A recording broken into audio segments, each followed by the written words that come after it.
નમસ્કાર વિદ્યાર્થી મિત્રો, વિદ્યા સફર યુટ્યુબ ચેનલમાં હું રસીલા માળી આપ સર્વેનું હાર્દિક સ્વાગત કરું છું। આજે આપણે ગુજરાતી વ્યાકરણનો એક નવો ટોપિક અને જેને ગુજરાતી વ્યાકરણનું હાર્ટ એટલે કે હૃદય કહેવામાં આવે છે એવું ટોપિક એટલે કે સમાસ। તો સમાસ લઈ અને આપણે તમારી સમક્ષ આવી ગયા છીએ। તો સૌપ્રથમ તો તમે જો વિડીયોને લાઈક ન કરી હોય તો લાઈક કરો અને ચેનલને સબસ્ક્રાઈબ કરો તથા વધુમાં વધુ વિદ્યાર્થી મિત્રો સુધી શેર કરો, જેથી કરી અને દરેક વિદ્યાર્થી મિત્રોને આનો લાભ થાય। તો ચાલો આપણે સમય ન બગાડતા હવે ટોપિકની શરૂઆત કરીશું। તો સૌપ્રથમ છે આપણો ટોપિક છે સમાસ।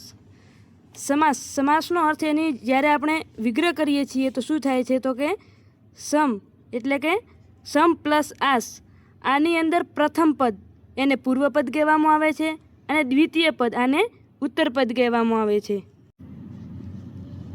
તો પ્રથમ પદ જેને પૂર્વ પદ કહેવામાં આવે છે અને દ્વિતીય પદ જેને ઉત્તર પદ કહેવામાં આવે છે।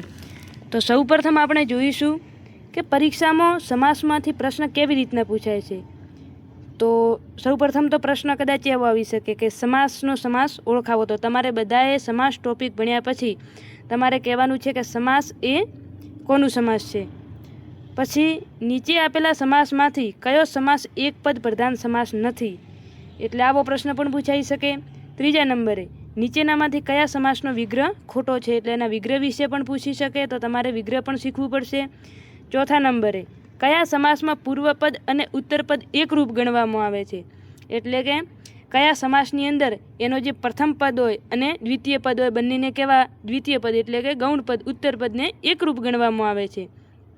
ત્યારબાદ નીચેનામાંથી કયો શબ્દ દ્વિતીય તત્પુરુષનો ઉદાહરણ છે। શું? નીચેનામાંથી કયો શબ્દ દ્વિતીય તત્પુરુષનો, આનો મતલબ કે આ વિભક્તિમાંથી પણ એક પ્રશ્ન આવી શકે છે।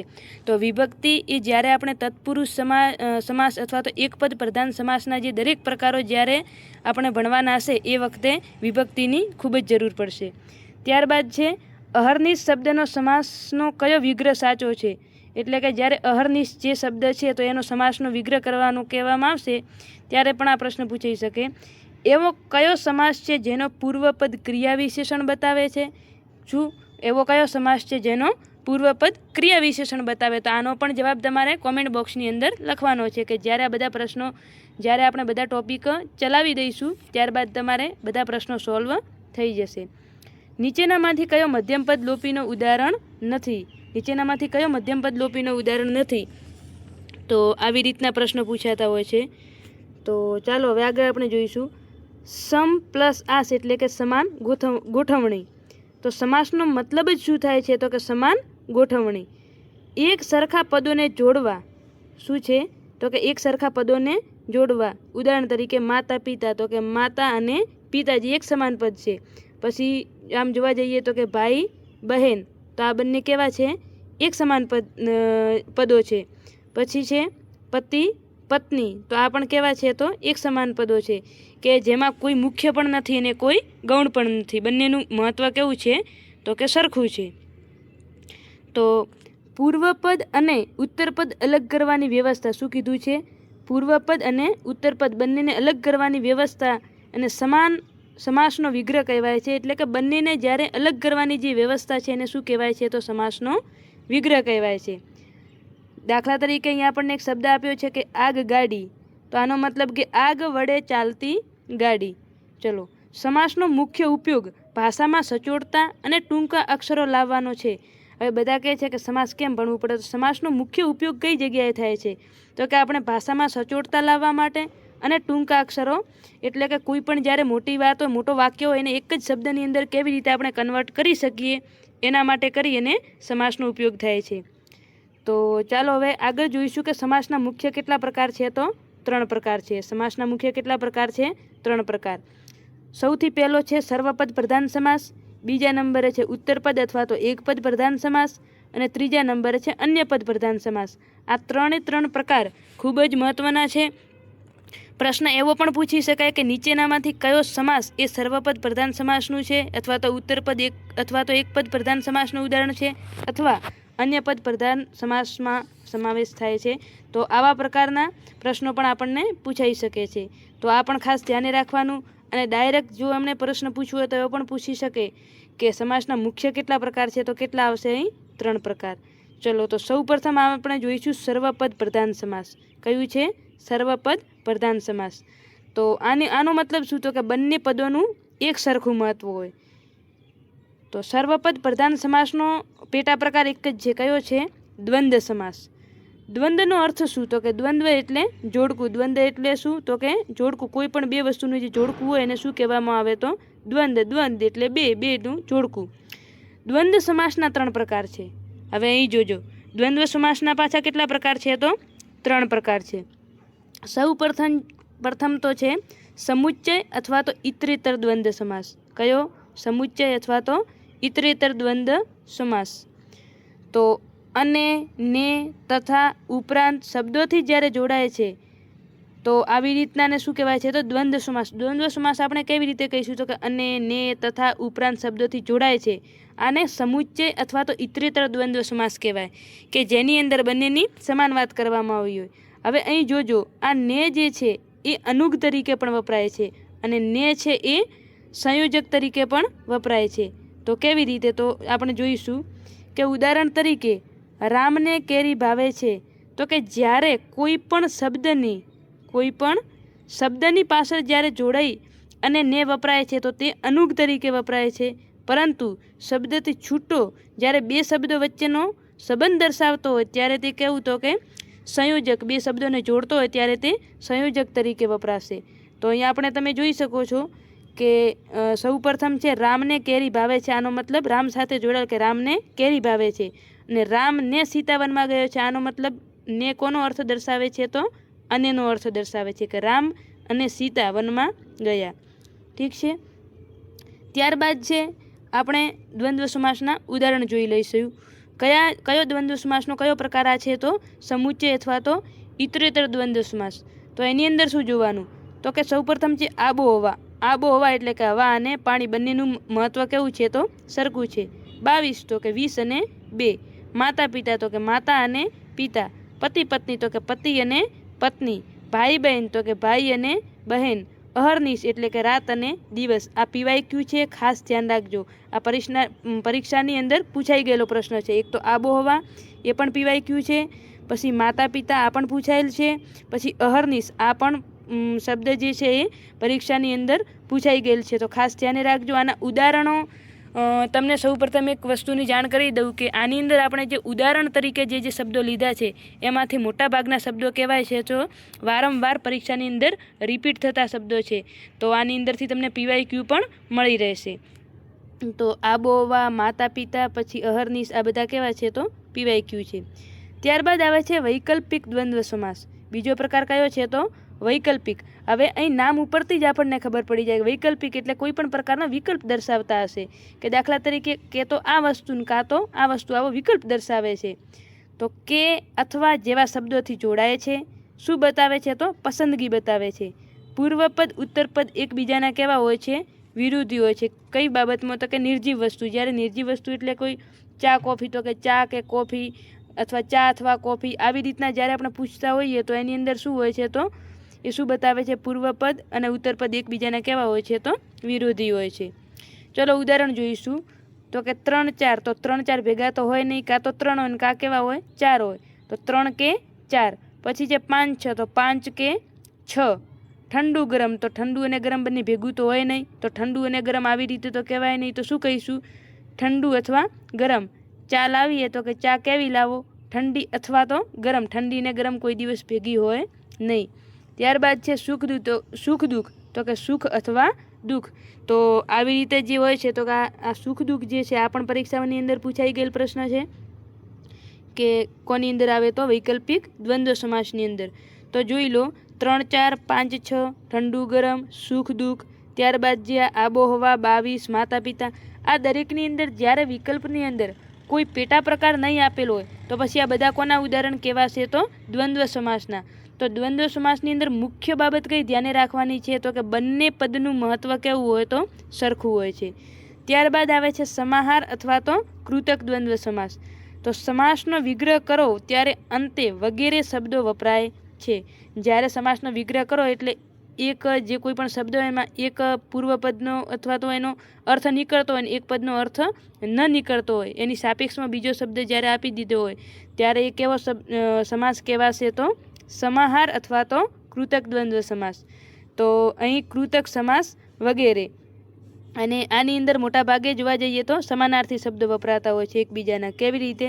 તો કે પહેલા પદની બીજા પદમાં નિયુક્તિ થતી હોય, કે જ્યારે પ્રથમ પદ કોઈ પણ આપેલો હોય, પ્રથમ પદ હોય તો એની નિયુક્તિ જો આવી રીતે એક જ જે શબ્દ હોય આનો અર્થ મતલબ થતો હોય, અર્થ નીકળતો હોય, અને બીજો એનો સમાનાર્થી શબ્દ આપેલો હોય, પરંતુ મોટાભાગે કેવું હોય તો કે પહેલા પદની બીજા પદમાં નિયુક્તિ થતી હોય છે, તો કે પ્રાસ મળતા હોય.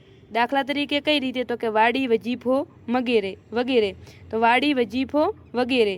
ત્યારબાદ છે મોજ, મજા વગેરે, નોકર, ચાકર વગેરે. તો જેની અંદર પ્રાસ મળતા હોય, નોકરનો અર્થ નીકળે છે પણ ચાકર શું છે? તો આનો નાનો સમાનાર્થી છે.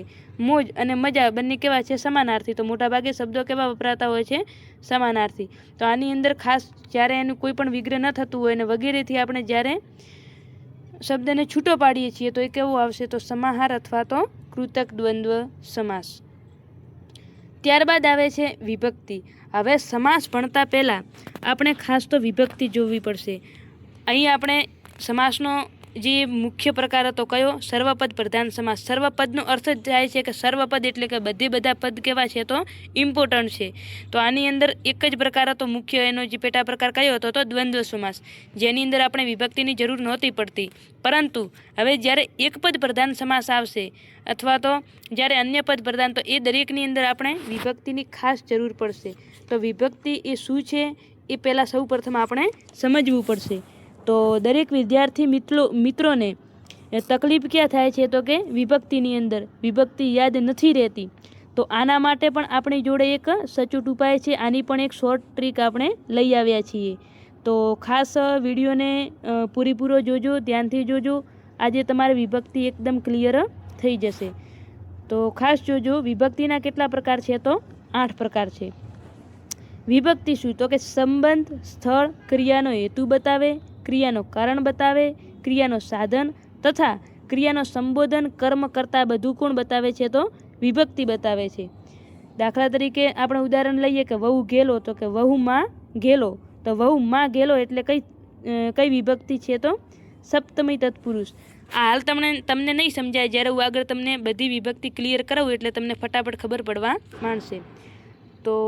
તો એ પહેલાં આપણે થોડુંક જોઈ લઈએ ટોપિક મુજબ કે વિભક્તિના આધારે તત્પુરુષ સમાસના 6 પ્રકાર છે. જુઓ, વિભક્તિ કેટલા પ્રકારની છે?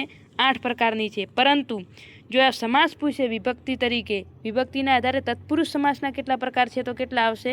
6 પ્રકાર આવશે. તો સૌ પ્રથમ છે દ્વિતીય તત્પુરુષ. તો આની અંદર કર્મ તત્પુરુષ આવે છે. દ્વિતીય તત્પુરુષને બીજું નામ શું છે? તો કર્મ તત્પુરુષ, જેને નેથી છૂટું પાડવામાં આવે છે. ત્યારબાદ છે તૃતીય તત્પુરુષ, એને કરણ તત્પુરુષ કહેવામાં આવે છે, જેમાં થકી, થી, વડે, દ્વારા, મારફત જેવા શબ્દો વપરાતા હોય છે. ત્યારબાદ છે ચતુર્થ તત્પુરુષ, એની અંદર સાંપ્રદાન.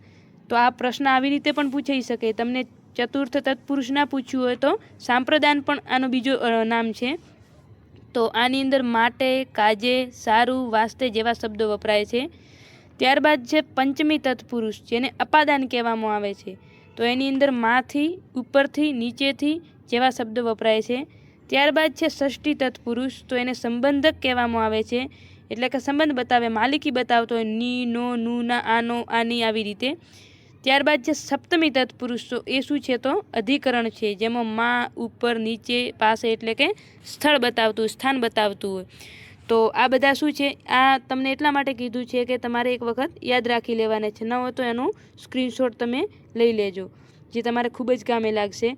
તો આ તો આપણે વાત કરી કે એને કયા નામથી ઓળખવામાં આવે, કે દ્વિતીય તત્પુરુષ છે તો એને કર્મ કહેવામાં આવે, તૃતીયને કરણ કહેવામાં આવે, ચતુર્થને સાંપ્રદાન, પંચમીને અપાદાન, ષષ્ઠીને સંબંધક અને સપ્તમીને અધિકરણ. હવે આને યાદ કેવી રીતે રાખવી? તો અહીં ખાસ જોજો કે વિભક્તિ, તો કે શું પૂછવાથી જવાબ મળે. વિભક્તિ, અહીં આપણે વિભક્તિના નામ આપેલા છે અને અહીં શું પૂછવાથી જવાબ મળે તે આપેલા છે. તો પ્રથમ વિભક્તિ છે. પ્રથમ વિભક્તિ જ્યારે આપણે ગોતવી હોય કોઈ પણ વાક્યની અંદર, તો તમારે કોણથી પ્રશ્ન પૂછવાનું, કોના વડે? કોણથી પ્રશ્ન પૂછવાનું. તો તમને પ્રથમ વિભક્તિનો આન્સર મળશે. દ્વિતીય વિભક્તિ તો કોને. તૃતીયામાં કેવી રીતે, કોઈ પણ વસ્તુ કેવી રીતે થાય છે. ચતુર્થ તો શા માટે એટલે કે કારણ દર્શાવવાનું છે. પંચમી તો કે ક્યાંથી એટલે કે સ્થળ દર્શાવવાનું છે. ષષ્ઠી તો કે કોની એટલે કે માલિકી દર્શાવવાની છે. કોની, કોના, કોનો, કોનું. સપ્તમી એટલે કે ક્યાં એટલે કે ચોક્કસ પ્લેસ દર્શાવવાનું છે. અને અષ્ટમી એટલે કે કોને ઉદ્દેશ્યને કહેવાયું છે. તો આપણે અહીં જોયું કે કેવી રીતે આ બધું તમને, છતાંય તમને હજી વિભક્તિની અંદર ખબર નથી પડી તો તમારે એક શોર્ટ વાક્ય તમારે યાદ રાખવાનું છે, જેની અંદર 8 વિભક્તિ તમારી કવર થઈ જશે. શું યાદ રાખવાનું છે? તો અહીં ટ્રીક છે કે પહેલી એ, શું યાદ રાખવાનું? પહેલી એ બીજીને ત્રીજી વડે, ચોથી માટે પાંચમીમાંથી છઠ્ઠીનું સાતમીમાં મિલન કરાવ્યું, ત્યાં તો આઠમી બોલી હે રામ. શું યાદ રાખવાનું છે? પહેલી એ બીજીને ત્રીજી વડે, ચોથી માટે પાંચમીમાંથી છઠ્ઠીનું સાતમીમાં મિલન કરાવ્યું, ત્યાં તો આઠમી બોલી હે રામ. માત્ર આટલું યાદ રાખીને જશો એટલે તમારે વિભક્તિમાં પૂરેપૂરું કામ થઈ જશે. તો શું યાદ રાખવાનું જુઓ, તમારે કે પહેલી કોઈક છોકરી હતી, પહેલીએ શું કર્યું તો કે બીજીને, પહેલીએ બીજીને ત્રીજી વડે, શું યાદ રાખવાનું? પહેલીએ બીજીને ત્રીજી વડે, ચોથી માટે કરી અને પાંચમીમાંથી છઠ્ઠીનું સાતમીમાં મિલન કરાવ્યું. કેવી રીતે? કે પહેલીએ બીજીને ત્રીજી વડે, ચોથી માટે કરી અને પાંચમીમાંથી છઠ્ઠીનું સાતમીમાં મિલન કરાવ્યું, ત્યાં તો આઠમી બોલી હે રામ. આવી રીતે. તો આની અંદર મુખ્ય શું છે? આ કેમ આવી રીતે પહેલીએ બીજીને ત્રીજી વડે? તો કે જ્યારે પહેલી વિભક્તિ છે એની અંદર એ પ્રત્યય લાગે છે, બીજી છે એને ને, ત્રીજી છે એને વડે, ચોથી છે એને માટે, પાંચમી છે એને માંથી, છઠ્ઠી છે એને નું એટલે કે માલિકી દર્શાવે, સાતમી એટલે માં અને આઠમી એટલે શું દર્શાવે? તો સંબોધન દર્શાવે છે, જેની અંદર ઉદ્ગાર ચિહ્ન હોય છે, અથવા તો કોઈ પણ શબ્દની શરૂઆત કર્યો અને તેના પછી શું આપેલું હશે? અલ્પવિરામ એટલે કે જેને ઉદ્દેશીને કહેવામાં આવ્યું હોય. તો અહીં આપણે વિભક્તિના પ્રકારો જોઈશું. તો જુઓ,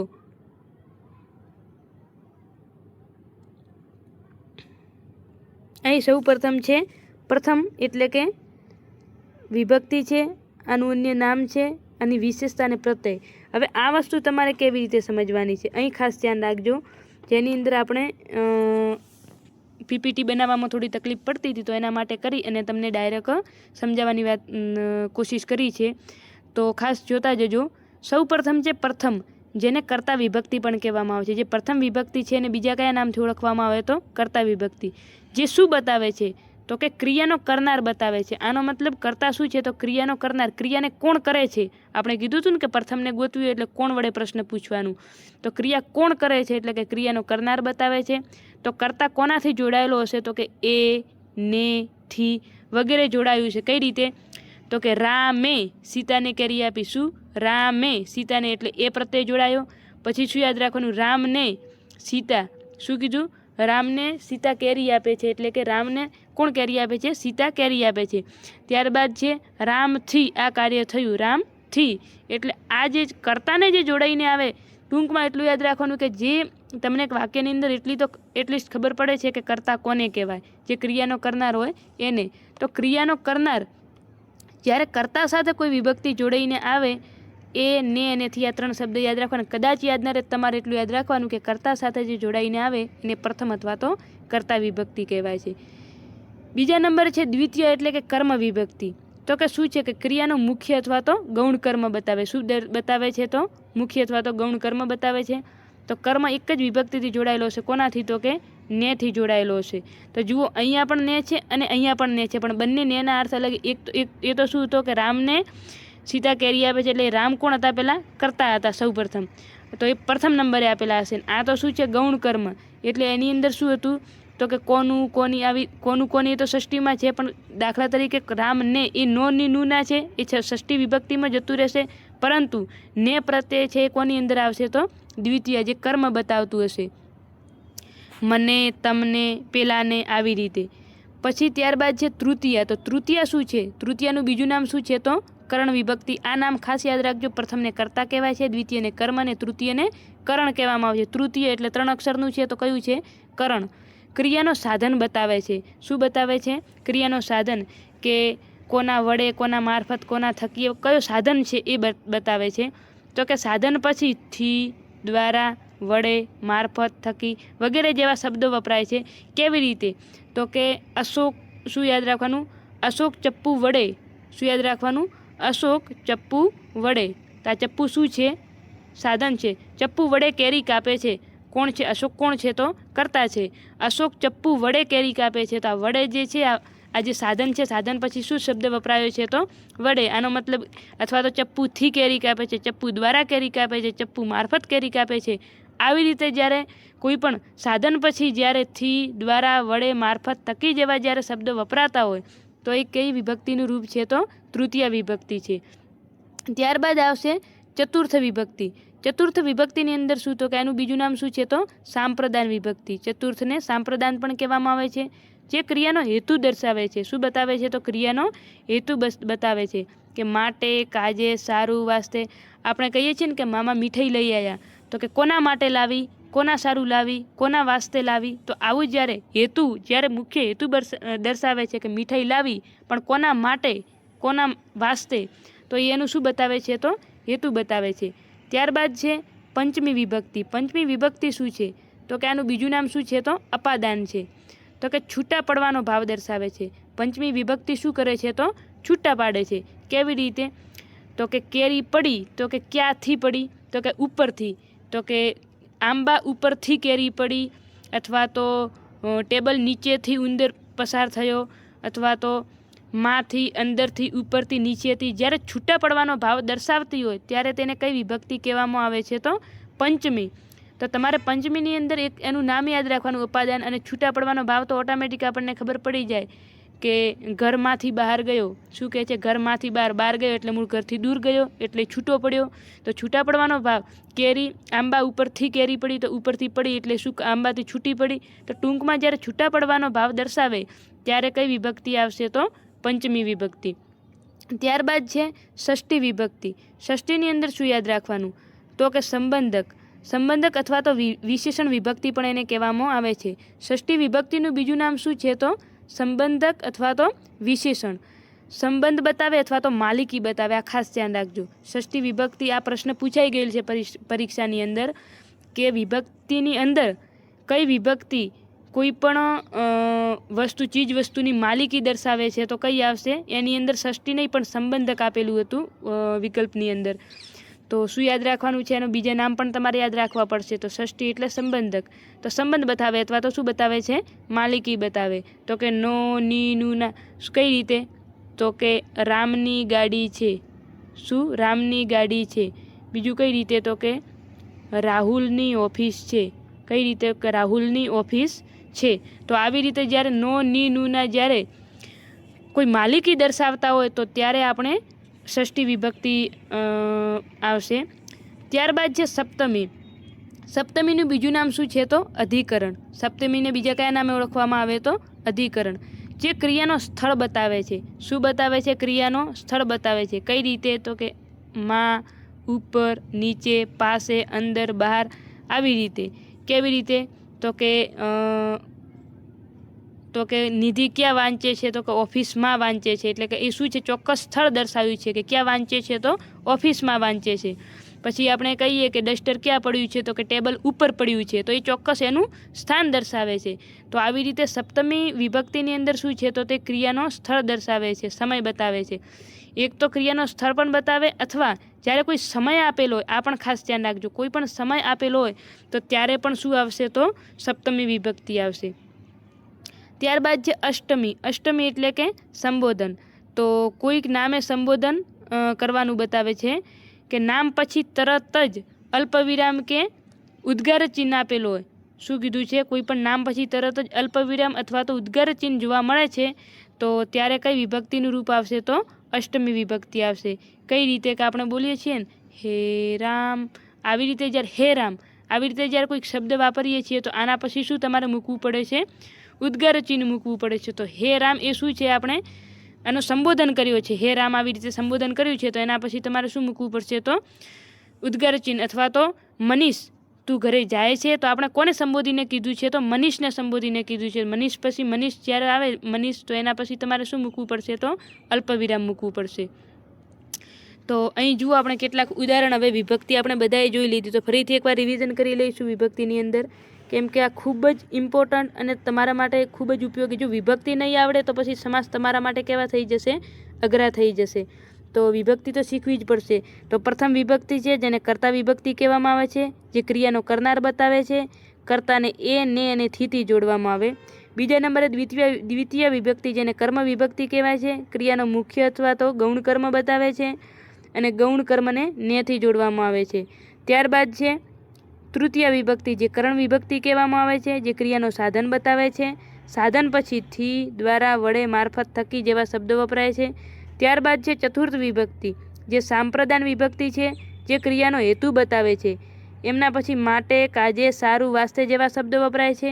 ત્યારબાદ છે પંચમી વિભક્તિ, જે અપાદાન વિભક્તિ છે, જે છૂટા પડવાનો ભાવ દર્શાવે છે. તો એની અંદર માંથી, અંદરથી, ઉપરથી, નીચેથી એવા શબ્દો વપરાય છે. ત્યારબાદ છે ષષ્ઠી વિભક્તિ, જેને સંબંધક અથવા તો વિશેષણ વિભક્તિ કહેવામાં આવે છે, જે સંબંધ બતાવે અથવા તો માલિકી બતાવે છે. આની અંદર નો, ની, નું, ના જેવા શબ્દો વપરાય છે, પ્રત્યયો વપરાય છે. ત્યારબાદ છે સપ્તમી વિભક્તિ, જેને અધિકરણના નામે ઓળખવામાં આવે છે, જે ક્રિયાનો સ્થળ બતાવે છે અને સમય પણ બતાવે છે, જેમાં માં, ઉપર, નીચે, પાસે, અંદર, બહાર જેવા શબ્દો વપરાય છે. અને છેલ્લે છે અષ્ટમી વિભક્તિ, જે સંબોધન કરે છે, કોઈ પણ શબ્દની અંદર સંબોધન દર્શાવે. તો કોઈક નામને સંબોધન કરવાનું બતાવે એટલે કે નામ પછી તરત જ અલ્પવિરામ હશે અથવા તો ઉદ્ગાર ચિહ્ન આપેલ હશે, તો ત્યારે કઈ વિભક્તિ આવશે? તો અષ્ટમી. તો આપણને જો વિભક્તિના પ્રકાર પૂછે તો કેટલા છે? 8 છે. અને જો કેટલી જ્યારે તત્પુરુષની દ્રષ્ટિએ, જ્યારે તત્પુરુષ સમાસની દ્રષ્ટિએ કેટલા તત્પુરુષના પ્રકાર છે? તો કેટલા આવશે? 6 પ્રકાર આવશે. તો આવી રીતે ધ્યાન રાખવાનું છે. અને એક આ ટ્રીક ખાસ બધાએ સૂત્ર ગોખી લેવાનું છે કે પહેલીએ, બીજીને, ત્રીજી વડે, ચોથી માટે, પાંચમીમાંથી છઠ્ઠીનું સાતમીમાં મિલન કરાવ્યું, ત્યાં તો આઠમી બોલી હે રામ. આવી રીતે યાદ રાખવાનું છે. ઠીક છે? તો ચલો હવે આગળ આપણે થોડાક એના ઉદાહરણ જોઈએ અને પછી આજે આપણે આટલું જ રાખીશું, કારણ કે આના જે નવા ટોપિક છે એ આપણે બીજા લેક્ચરની અંદર કવર કરીશું. આની અંદર તમારે વિભક્તિ અને દ્વંદ્વ સમાસ અને વિભક્તિના જે ઉદાહરણો છે એ ખાસ તમારે તૈયાર કરવાના છે. આ દરેક વસ્તુને તમારે શું કરવાની છે? તો નોટ ડાઉન કરી દેજો, કારણ કે ગુજરાત સરકારની તમામ સ્પર્ધાત્મક પરીક્ષાઓ માટે આ ટોપિક ખૂબ જ ઉપયોગી અને ખૂબ જ મહત્ત્વપૂર્ણ છે. અને આટલું સરળ લગભગ તમને ક્યાંયથી નહીં મળે. આ દરેક પ્રકારના ઉદાહરણો જોડી અને તમને બતાવવાની કોશિશ કરી છે. તો ચલો હવે આગળ જોઈશું આપણે. તો કૃષ્ણ ગોવાળિયાને ગાયો, સોરી અહીં લખવામાં થોડી મિસ્ટેક થઈ છે, ભેટમાં આપે છે. શું યાદ રાખવાનું છે? ભેટમાં આપે છે. તો કૃષ્ણ ગોવાળિયાને ગાયો ભેટમાં આપે છે. શું કર્યું છે? કૃષ્ણએ ગોવાળિયાને ગાયો ભેટમાં આપે છે. હવે આપણે કૃષ્ણ કોણ છે? તો કર્તા છે. અને ગોવાળિયાને એટલે ને ખરેખર અહીંયા કઈ વિભક્તિ આવવી જોઈએ? તો દ્વિતીય વિભક્તિ આવવી જોઈએ, પરંતુ અહીં આપણે ચતુર્થ આપેલી છે. કેમ ચતુર્થ આપેલી છે? તો હવે તમારે અહીં એક વસ્તુ ખાસ ધ્યાને રાખવાની છે કે જ્યારે કોઈ પણ વાક્યની અંદર ભેટ સોગાદની વાત કરવામાં આવી હોય તો એ ત્યારે આપણે ખાસ શું ધ્યાન રાખવાનું? કોઈ પણ પછી એની અંદર પ્રત્યય ભલે ગમે એ લાગતો હોય, પણ જ્યારે કોઈ વાક્યની અંદર ભેટ સોગાદની વાત કરવામાં આવે ત્યારે ત્યાં હંમેશા કોનું ઉદાહરણ હશે? તો ચતુર્થ વિભક્તિનું જ ઉદાહરણ હશે, કારણ કે એનો હેતુ દર્શાવ્યો છે એને. તો ખાસ તમારે શું ધ્યાન રાખવાનું છે? તો ચતુર્થ વિભક્તિ.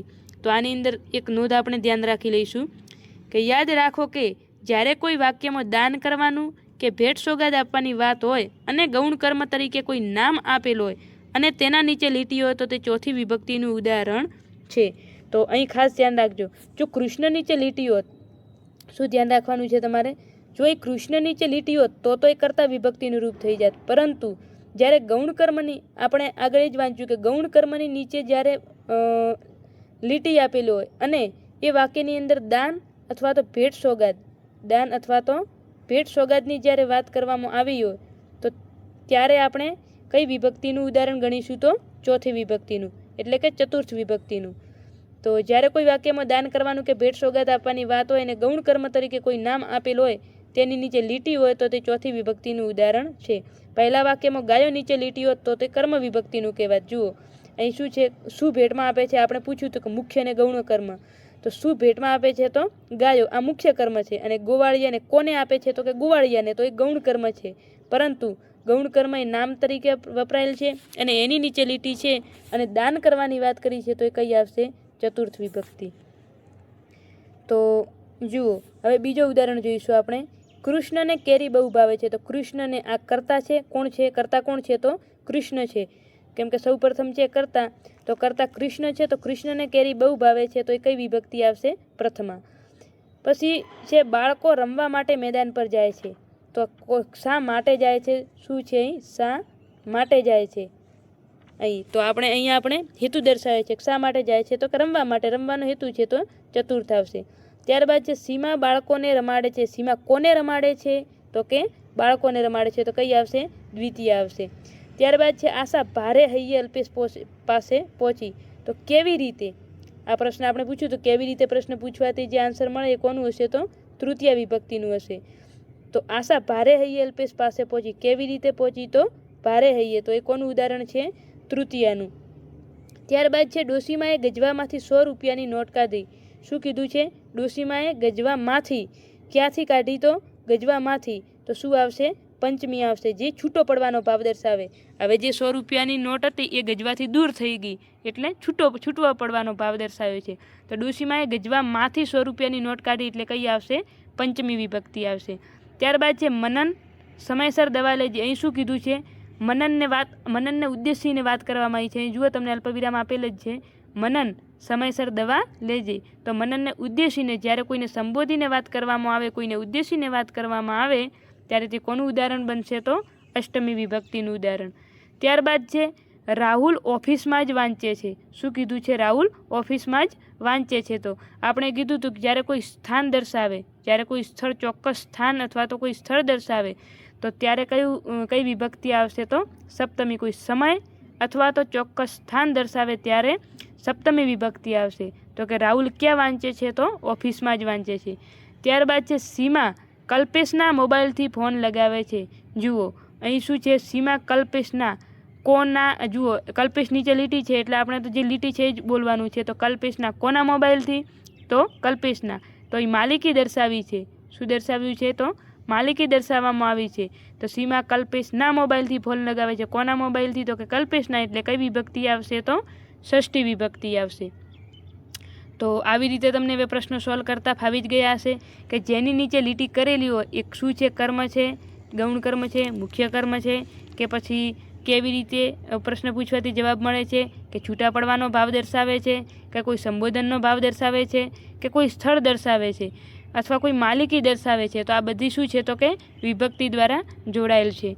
તો એ તમારે જોવાનું છે.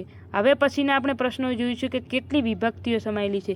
એટલી વાર તો શું કર્યું કે જેની નીચે લીટી કરેલી હતી, આ દાખલા તરીકે કલ્પેશની નીચે લીટી કરેલી હતી તો એક જ આપણે આપવાનું હતું કે કલ્પેશના મોબાઈલથી, એટલે કે એનો જ ખાલી બતાવવાનું હતું કઈ વિભક્તિનો પ્રકાર છે. પરંતુ હવે આપણે આખા વાક્યની અંદર એવી રીતે જોઈશું કે આખા વાક્યની અંદર કેટલી વિભક્તિઓ સમાયેલી છે. તો સૌ પ્રથમ છે ઉત્તમ સ્ટેજ પર ચેતનાને એક ગુલાબ આપે છે. તો ચલો સૌ પ્રથમ તો આપણે શરૂઆત કરીશું. ઉત્તમ એટલે કે પહેલો તો કર્તા વિભક્તિ થઈ ગઈ. ઉત્તમ એટલે કઈ વિભક્તિ થઈ તો કર્તા. બીજું છે સ્ટેજ પર, તો કે ક્યાં એટલે સ્થળ દર્શાવે છે. સ્ટેજ પર ક્યાં આપે છે તો સ્ટેજ પર, એટલે કર્તા એટલે કર્તા સ્થળ માટે આપણે શું કીધું હતું તો કઈ આવશે, સાતમી વિભક્તિ આવશે. ત્યારબાદ છે કોને, તો કે ચેતનાને. ચેતના શું છે તો કર્મ છે. ચેતનાને તો એટલા ચેતનાને, અને એક ગુલાબ આપે છે. શું આપે છે તો ગુલાબ આપે છે. તો આ બંને શું થઈ જાય છે તો દ્વિતીય. તો આની અંદર કઈ કઈ છે તો 1, 2, 7 આ 3 વિભક્તિ આની અંદર સમાયેલી છે. એક તો કર્તા વિભક્તિ છે, સ્ટેજ પર એટલે સાતમી એટલે સ્થળ માટે જે છે, અને બીજી છે ચેતનાને, અને શું આપે છે તો ગુલાબ. આ મુખ્ય અને ગૌણ કર્મ છે એટલે કઈ આવશે, દ્વિતીય વિભક્તિ આવશે. ત્યારબાદ છે અશોક શાક બનાવવા માટે ચપ્પુથી કેરી કાપે છે. જોજો તો પહેલી વાત તો શાક બનાવવા માટે આવ્યું એટલે કઈ વિભક્તિ આવશે, ચતુર્થ વિભક્તિ. ચપ્પુથી જ્યારે કોઈ સાધન આપેલું હોય તો ત્યારે શું આવશે તો તૃતીય વિભક્તિ આપશે. અને શું કાપે છે તો કેરી કાપે છે, તો દ્વિતીય તમે લખી પણ શકો. અને અશોક, અહીં અશોક શાક બનાવવા માટે, એટલે અશોક કોણ છે તો કરતા છે તો એ કર્તા વિભક્તિ પણ આવી શકે. ત્યારબાદ છે બાપુ કોઈક દિવસ તો ભૂલા પડો અમારા સંકુલમાં. શું કીધું છે? બાપુ કોઈક દિવસ તો ભૂલા પડો અમારા સંકુલમાં. તો જુઓ, આ બાપુ એટલે બાપુને સંબોધીને કહેવામાં આવ્યું છે, એટલે કઈ વિભક્તિ છે? તો અષ્ટમી વિભક્તિ છે. ત્યારબાદ છે કોઈક દિવસ તો ભૂલા પડો અમારા સંકુલમાં. ક્યાં સ્થળ દર્શાવ્યું છે? ક્યાં આવવાની વાત કરી છે? તો સંકુલમાં. એટલે કઈ વિભક્તિ છે? તો સાતમી. તો આની અંદર બાપુ અને સંકુલમાં, તો આ બંને શું છે? તો બાપુ એટલે સંબોધીને વાત કરવામાં આવી છે, તો અષ્ટમી વિભક્તિ છે. સંકુલમાં એટલે સ્થળ દર્શાવ્યું છે, તો સપ્તમી વિભક્તિ છે. તો આવી રીતે વળી પણ કેટલાક ઉદાહરણો તમે કોઈ પણ ગુજરાતી વ્યાકરણની બુકની અંદરથી લઈ અને પણ તમે સોલ્વ કરી શકો છો. તો આજે આપણે કેટલું ભણ્યા? તો કે સમાસના પહેલાં તો મુખ્ય કેટલા પ્રકાર છે, એ સમાસનો અર્થ શું થાય છે, અને દ્વંદ્વ સમાસ આપણે આખો ભણ્યા. ત્યારબાદ બધી વિભક્તિઓ છે એને કેવી રીતે યાદ રાખવી અને કયા કયા પ્રશ્નો પૂછવાથી આના આન્સર મળે છે તે પણ આપણે જોયું. અને વિભક્તિ આ તમારે ખાસ તૈયાર કરવાની છે કે પ્રથમને શું કહેવાય છે, દ્વિતીયને શું કહેવાય છે, તૃતીયને શું કહેવાય છે. તો આવી રીતે પ્રથમને કર્તા, દ્વિતીયને કર્મ, તૃતીયને કરણ, ચતુર્થને સાંપ્રદાન, પંચમીને અપાદાન, ષષ્ઠીને સંબંધક અને સપ્તમીને અધિકરણ, અને અષ્ટમી દ્વારા શું કરવામાં આવે છે? સંબોધન. તો આવી રીતે તમારે વિભક્તિના બીજા નામ પણ યાદ રાખવાના છે. તો આઈ હોપ કે તમને દરેક વિદ્યાર્થી મિત્રોને સમજાયું હશે. અને હવે પછીના લેક્ચરની અંદર આપણે સમાસના બીજા ટોપિકની વાત કરીશું. તો હજુ સુધી જો ચેનલને લાઇક ન કરી હોય તો વિડીયોને લાઇક કરો, ચેનલને શેર કરો અને સબસ્ક્રાઈબ કરો. આપણી ચેનલનું નામ છે વિદ્યા સફર. વધુમાં વધુ શેર કરો, જેથી કરી અને જે ગવર્મેન્ટ એક્ઝામની જે તૈયારી કરતા બીજા વિદ્યાર્થી મિત્રોને પણ આનો લાભ થાય. તો આઈ હોપ કે દરેકને સમજાયું હશે. નમસ્કાર, આભાર, જય હિન્દ.